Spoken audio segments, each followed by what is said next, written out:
Bonjour de Kanaki, nous sommes le 23 août 2017. Cette vidéo, c'est pour déjà faire une dédicace au collectif des subrogés-tuteurs et des défenseurs des droits qui ont lancé 5 jours de meeting devant le tribunal de Nouméa. J'ai pas pu y aller parce que voilà, j'étais retenu pour des raisons voilà, perso, faut gérer la famille. Voilà, une spéciale dédicace pour eux déjà, pour les remercier de leur motivation, pour les remercier aussi de ce qu'ils ont au fond de leur cœur, pour l'amour qu'ils ont envers la terre ancestrale, pour l'amour qu'ils ont envers les frères Kanak, les frères océaniens, les petits neveux Caldoche, enfin, pour leur côté humain. Je les remercie beaucoup pour ça. Une spéciale dédicace aussi aux hommes d'État qui travaillent tous les jours, qui se lèvent tous les jours et qui pensent tous les jours aussi à des projets pour une géopolitique au-delà de 2294, qui est la date où prendra fin vraiment le plan géostratégique minier français. Puis après, entre parenthèses, il faut savoir que ce plan géostratégique, c'est toujours basé sur des accords multilatéraux de financement qui sont malheureusement renouvelables. Ce qui veut dire que n'est pas à l'abri qu'il y a toujours un politicien kanak inféodé à la loi 1901 ou un coutumier. Coutumier, ça veut dire un coutumier qui ne vit que pour la thune au sein du Sénat coutumier consultatif, qui coûte beaucoup de fric à la Kanaki pour pot de balle, pour pas de résultats pour le Kanak vraiment concret. On n'est jamais à l'abri de ce genre de personnes qui, malheureusement, par les temps qui courent, ne pensent qu'à leur portefeuille. Ils oublient que la Kanaki est toujours colonisée et qu'on ne peut pas, et qu'une décolonisation par négociation avec le colonisateur français, ça mène simplement au néocolonialisme, où des Kanaks justement inféodés à la loi 1901, des Kanaks encensés par la France depuis plus de 30 ans, dans les partis politiques, dans les religions, dans les associations, ces Kanaks-là, ils vont être les futurs gérants du système néocolonial français de type France-Afrique ici en Kanaki. Une spéciale dédicace à tous les hommes d'État qui pensent loin pour le pays, et une spéciale dédicace aussi à tous les petits jeunes qui démarrent en France, qui démarrent à Fidji, qui démarrent à PNJ, qui démarrent partout dans le monde pour essayer de découvrir le monde, pour essayer de contacter les autres indigènes, pour essayer de fédérer les historiques de lutte, pour qu'ils ne soient pas vains, pour que toutes les souffrances, tous les morts causés par le système colonial, qu'ils soient français, britanniques, des Pays-Bas ou allemands, ils ne soient pas vains. Parce qu'un jour ou l'autre, nos pays seront vraiment libres de tout système colonial, libres de tout système néocolonial. Et on pourra vraiment vivre libre sur nos terres ancestrales respectives.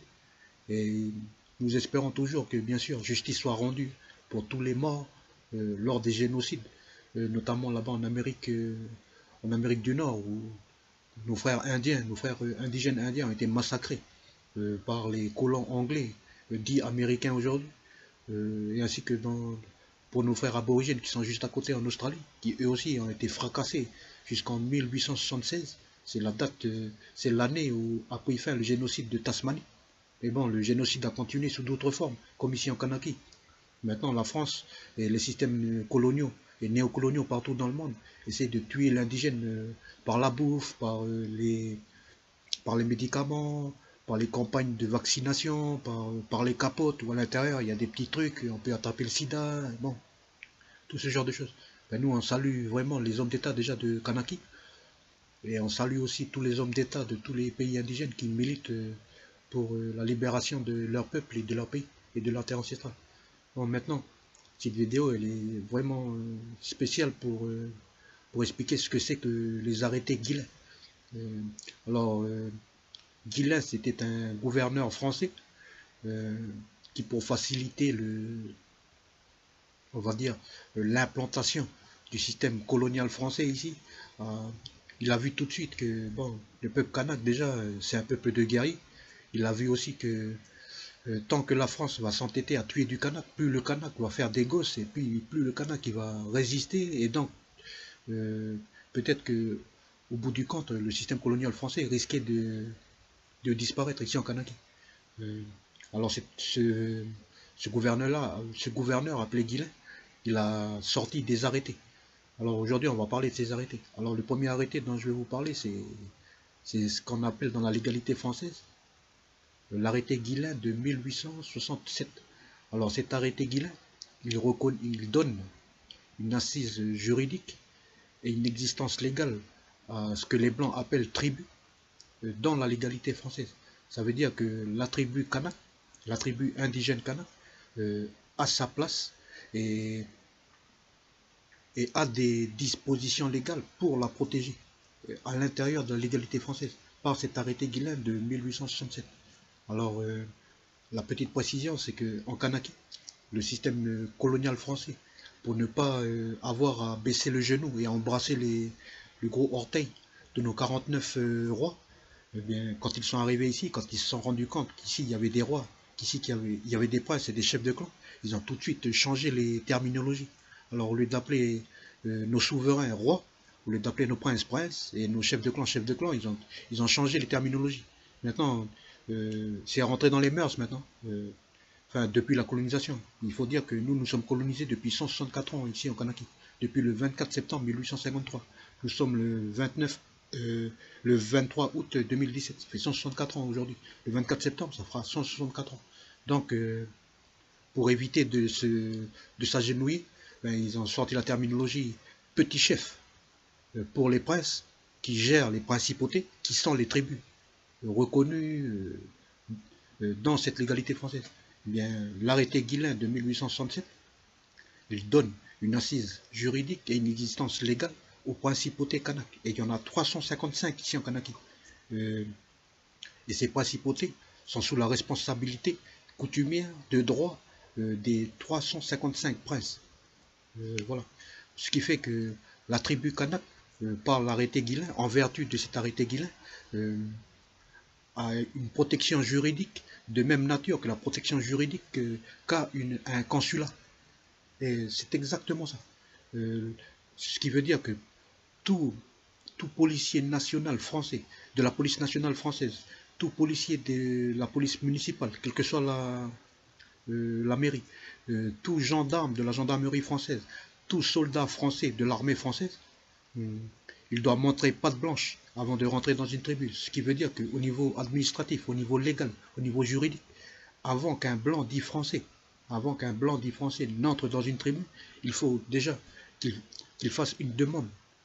Il faut qu'il fasse déjà une demande d'audience auprès du souverain du royaume où se trouve cette tribu, cette principauté. Ensuite, il faut qu'il fasse une demande d'audience auprès du prince qui gère cette tribu. Ensuite, il faut qu'il fasse une demande d'audience auprès des clans, des chefs de clans qui forment cette principauté. Après, une fois qu'il a fait cette demande d'audience, si la demande d'audience est refusée, ben, automatiquement derrière, tu ne rentres pas. Aucun blanc dit français ne peut rentrer dans une tribu sans autorisation du souverain, du royaume, du prince qui a la responsabilité coutumière de droit de cette principauté, et des clans qui ont nommé les princes et le roi qui gouverne le royaume. Si la demande d'audience n'est pas acceptée, ben c'est caduc.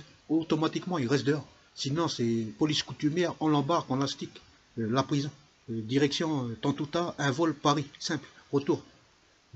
Ensuite, une fois qu'il a écrit la demande d'audience, que la demande d'audience est acceptée, il y a le rendez-vous scolaire, il arrive, il rencontre le porte-parole du royaume, il rencontre le porte-parole du prince, il rencontre le porte-parole du chef de clan.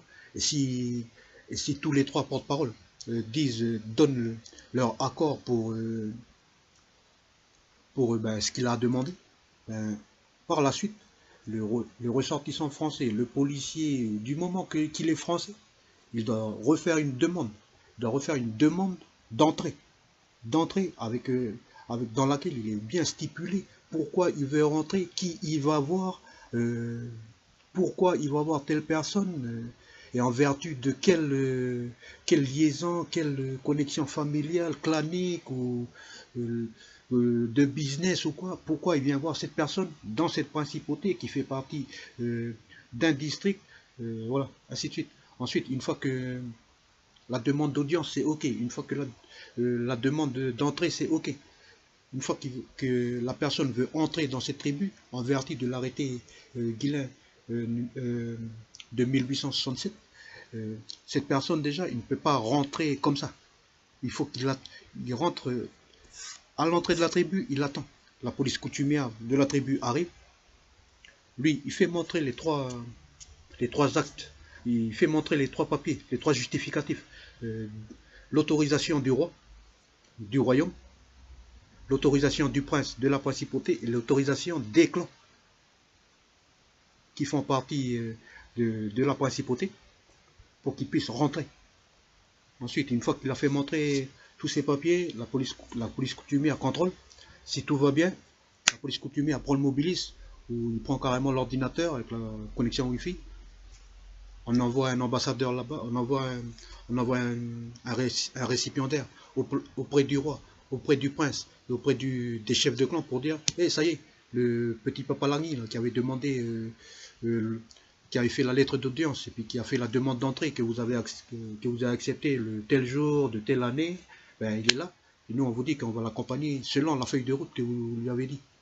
Ben, lui il est venu pour voir le clan Fleur. Le clan Fleur, ben, nous, la police coutumière de la principauté, on va l'accompagner directement vers le clan Fleur. Et selon ce qui est marqué sur sa feuille de route, il est venu là-bas, c'est juste pour parler des nuages. Et ben, il ira là-bas seulement pour parler des nuages.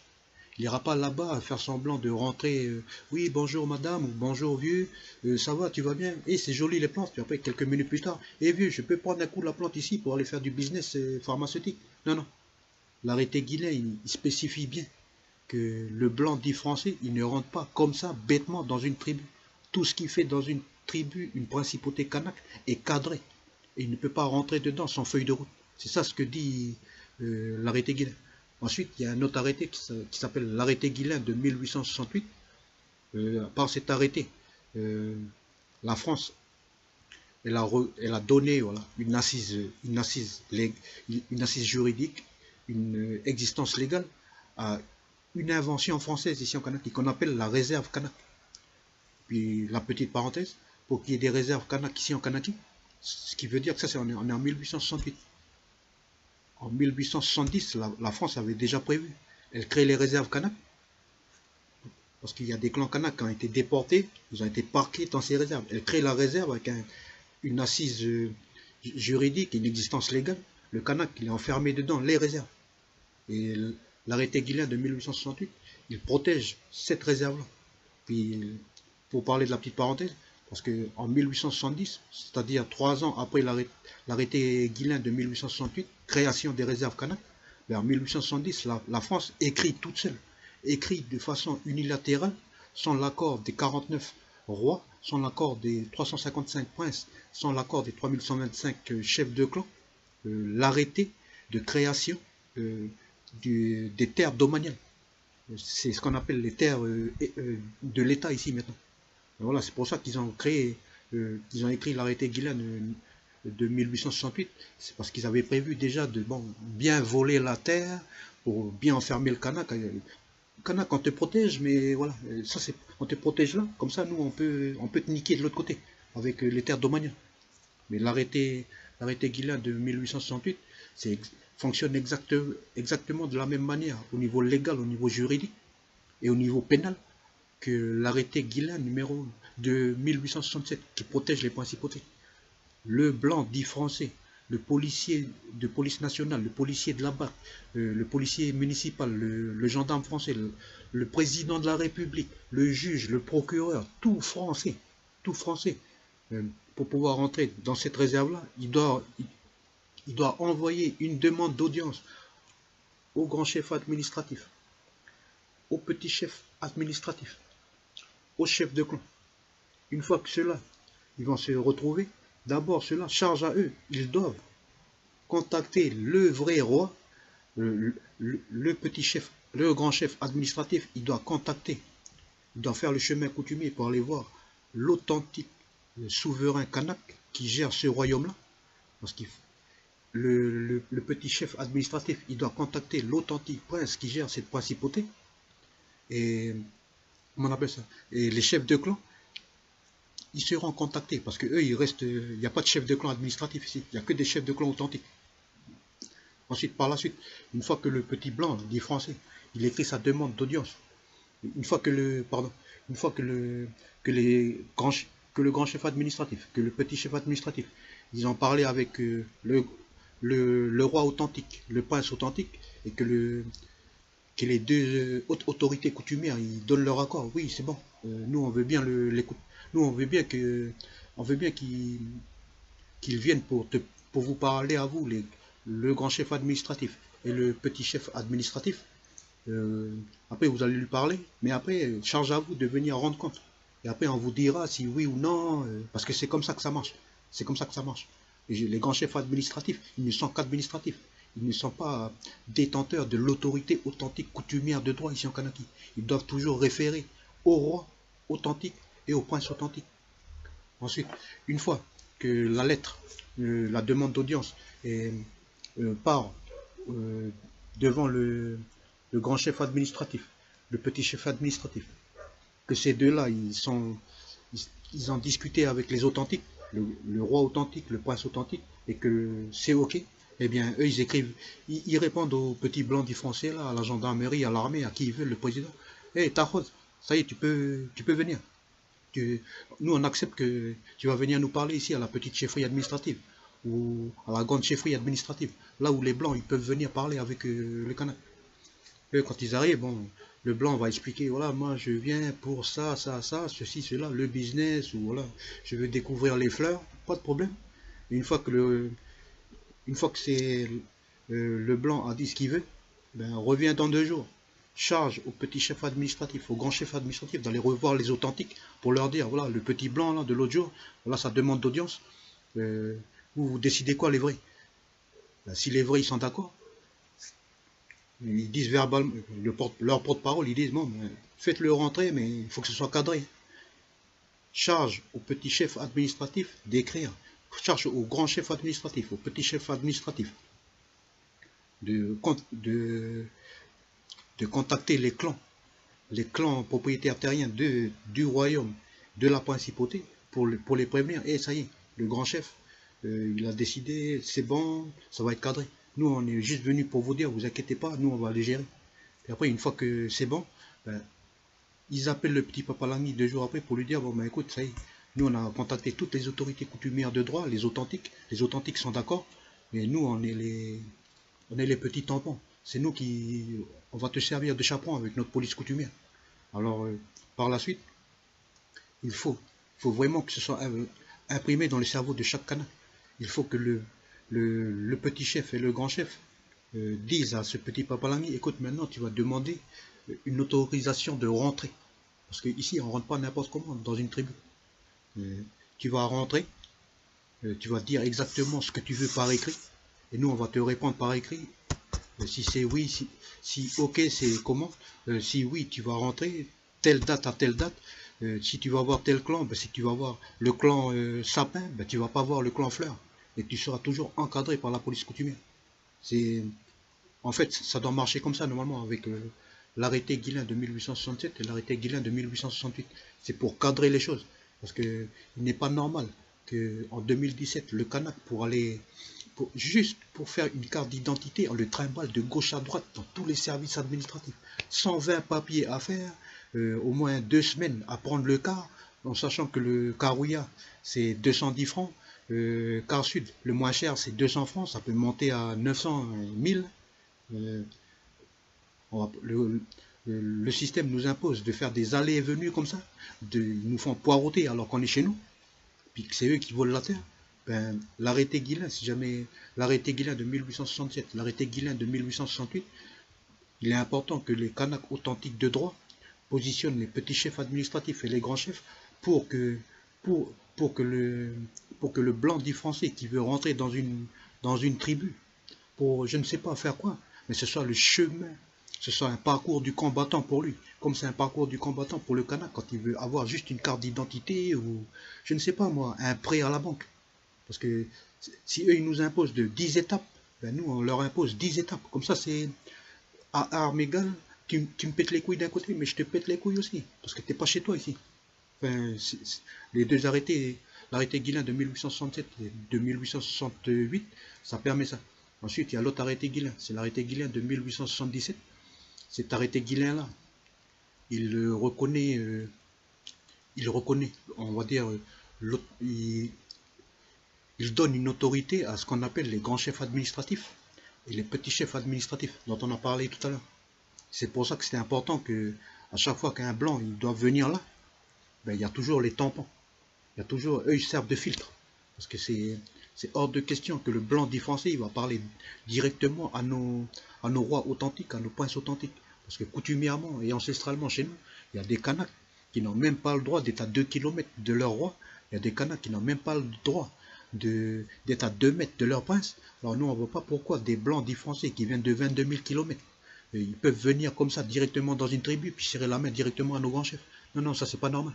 Il faut que le Kanak qui commence à penser au niveau juridique, à mettre des barbelés, des barrières, à canaliser l'entrée des Blancs dans nos tribus, enfin dans nos principautés et dans nos royaumes. Parce que c'est comme ça qu'on va pouvoir les contrôler. Parce que c'est hors de question que des petits mecs qui vont venir comme ça, comme des fleurs, là, tu vois. Et c'est joli chez vous, et tout va bien, vous êtes des bons mecs. Puis après, quand ils repartent, ils ont tout catalogué, toutes les plantes médicinales, puis après on se retrouve 2 ans plus tard à prendre des cachets, et puis dedans, tous les éléments actifs, ils sont issus de toutes les plantes qu'il a cataloguées. Tu vois, genre, il y a eu un gros scandale il n'y a pas longtemps à Lorstom, puis à l'IRD, pour plagiat sur les pratiques ancestrales pour la médecine traditionnelle. Ben, il faut, grâce à l'arrêté Guillain de 1867, grâce à l'arrêté Guillain de 1868, grâce à l'arrêté Guillain de 1877, ça permet de mettre des barrières, de pouvoir contrôler tout ce qui se passe sur nos terres ancestrales. Comme ça, c'est pas toujours à sens unique. C'est pas toujours, oui, toujours tout pour le blanc, puis pour nous, Kanak authentique chez nous, on n'en a rien. Ensuite, il y a l'arrêté Guillain, le plus important. C'est l'arrêté Guillain qu'on appelle l'arrêté gubernatorial numéro 840 du 9 août 1898. Alors, cet arrêté Guillain, il reconnaît l'autorité des rois Kanaks sur les personnes et sur les biens dans leurs territoires respectifs, en coopération avec le gouverneur, qu'on appelle haut commissaire maintenant, enfin de nos jours. Et l'arrêté gubernatorial numéro 840, il donne au roi authentique Kanak les prérogatives de juge et les fonctions de police, d'ordre de sécurité. Ce qui veut dire que quand un Kanak fait une connerie, que ce soit dans la tribu, que ce soit dans la principauté, dans le royaume ou sur les terres domaniales, à partir du moment où lui il est un citoyen, de la République, entre parenthèses, sans adjectif, de statut personnel, de droit coutumier et particulier, protégé et visé par l'article 75 de la Constitution française de 1958, à partir de ce moment-là où c'est un Kanak de l'article 75, s'il fait une connerie en dehors, la seule personne qui peut le juger ici, enfin l'autorité qui peut examiner son cas, c'est le roi authentique. C'est la cour d'examen coutumière de droit du royaume. Ensuite, lui, au niveau de sa tribu, il y a le prince, qui gère la principauté. Il y a une petite cour aussi à l'intérieur pour le gérer, celui-là. Parce que tout Kanak est ressortissant d'une principauté. Ensuite, parce que le peuple Kanak a une structure de gouvernance, d'administration et de gestion très, très, très, très structurée.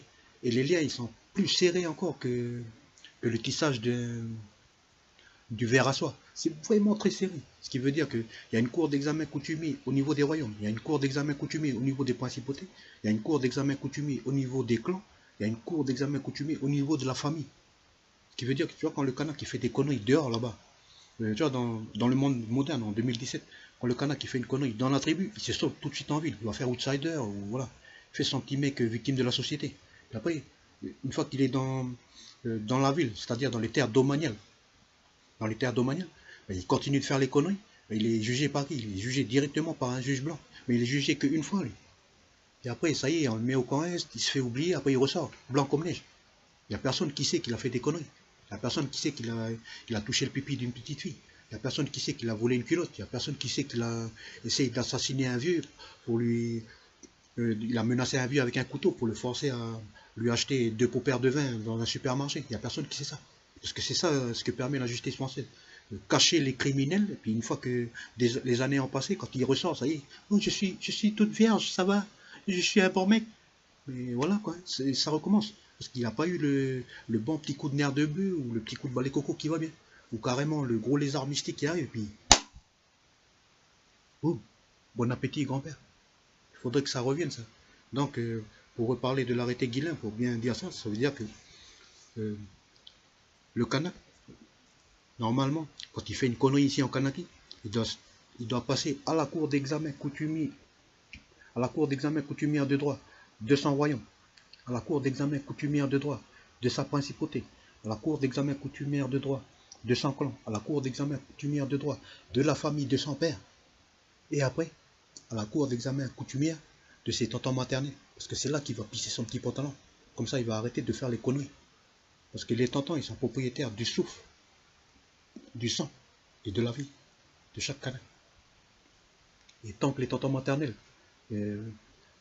on va leur interdire de nerfs de beuter tous les frères Kanak qui se prennent pour des rebelles en ville, automatiquement derrière, ça va engendrer ce qu'on appelle le mécanisme, le système de la délinquance dévergondée à la française, qui permet justement à la police nationale, à la gendarmerie nationale, aux polices municipales, au système carcéral, c'est-à-dire le camp Est, d'avoir des revenus fixes, des revenus financiers fixes. Parce que tant qu'il y aura des délinquants à la française en Kanaki, qui seront gérés seulement par le droit français quand ils font des conneries, que ce soit à la tribu et puis dans les terres domaniales, c'est-à-dire en ville, automatiquement c'est qui? C'est quand le Kanak va au tribunal, les frères, c'est où? C'est qui ça donne de l'argent à tous ces gens, à tous ces juges, à tous ces procureurs qui sont inutiles et sans droit ni titre en Kanaki, qui donnent des décisions de justice complètement illégales et anticonstitutionnelles. Parce qu'à chaque fois, ils jugent, ils ne cherchent même pas à savoir si le mec qui est en face, le Kanak qui est en face, c'est un Kanak de l'article 75 ou c'est un Kanak de l'article 34. Si c'est un Kanak de l'article 34, ça veut dire qu'il a choisi par son statut de subir la rigueur et la vigueur de la loi du blanc. Mais si il faut que le juge, au lieu de toujours perdre du temps à sortir les... On est en 2017, je prends un exemple, si on est en 2017, ce qu'ils font toujours au tribunal, c'est que le procureur, il sort le gros truc, le juge, il sort le gros truc, après, bon, allez, on lui dit son casier judiciaire. C'est une affaire de 2017, ils vont sortir des affaires de 1998. Mais eux, là, est-ce qu'ils font le travail? Tous ces auxiliaires de la justice de merde, oui, de la justice française, c'est une justice de merde. Pourquoi elle est de merde? Parce qu'elle est illégale ici, puisque la France est sans droit ni titre depuis le 24 septembre 1853 en Kanaki.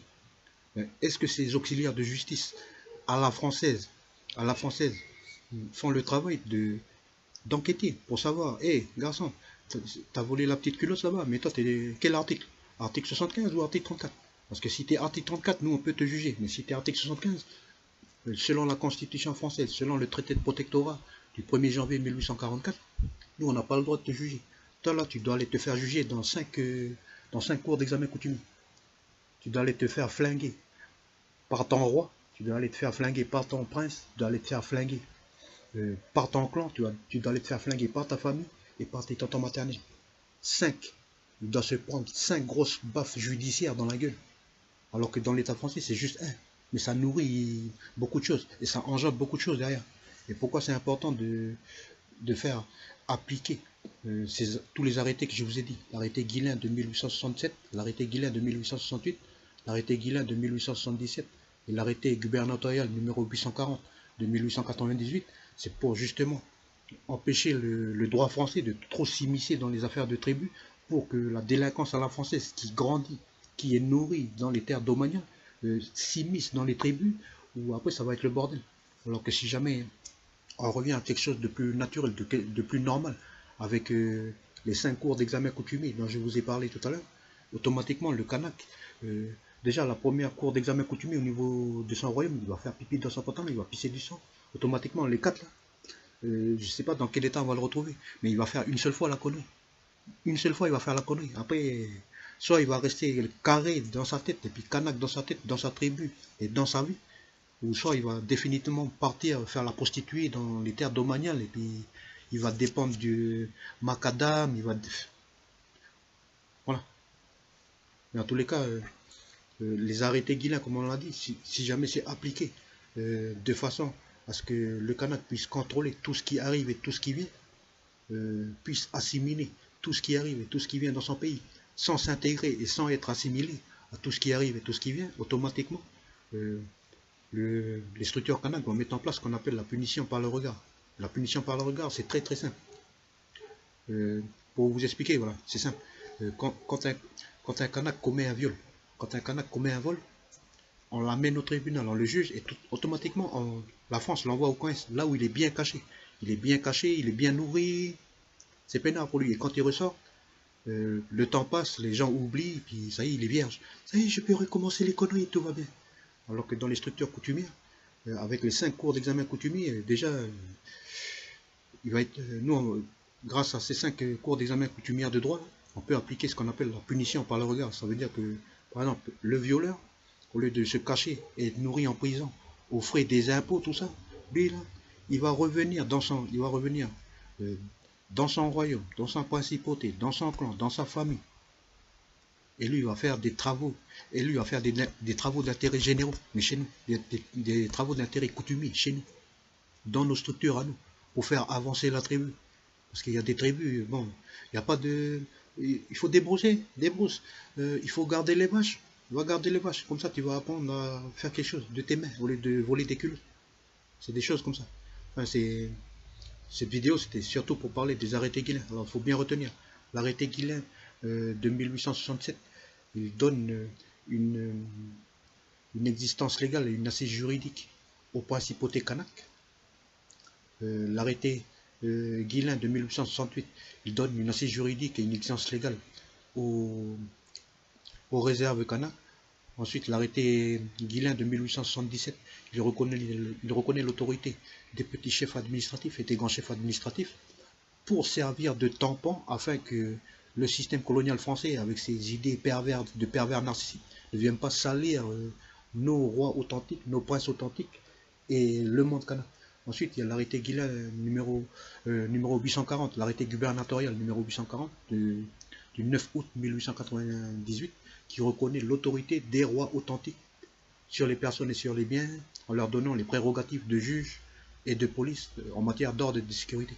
Voilà, cette vidéo elle est un peu longue, alors il faudrait que chaque kanak prenne conscience de l'importance de connaître ses droits et de faire en sorte toujours de bien connaître la légalité française et de comment prendre cette légalité et puis de la retourner afin que cette légalité elle se retourne contre le colonisateur et pas toujours contre nous. Assez, vous l'avez dit.